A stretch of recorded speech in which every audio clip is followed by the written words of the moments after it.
Giovedì 11 luglio, San Benedetto, è il 193esimo giorno dall'inizio dell'anno, ne mancano 173 al termine. Il sole sorge alle 5:33 e tramonta alle 20:59. La luna si leva alle 11:05 e tramonta alle 23:45.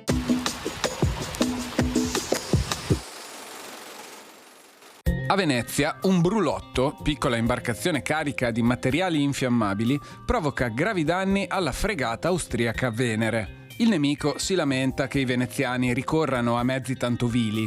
L'Austria, commentano ironicamente i giornali, conduce una guerra delicata e generosa, bombarda le città, ma rifiuta i brulotti come cosa bassa e indegna, dimenticando poi di averli usati per prima.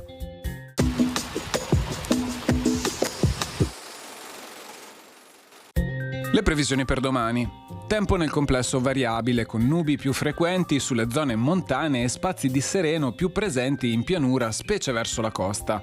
Alcune fasi di precipitazioni sparse a prevalente carattere di rovescio o temporale, soprattutto sulle zone montane e pedemontane, possibili verso sera anche su altre zone più che altro dell'entroterra.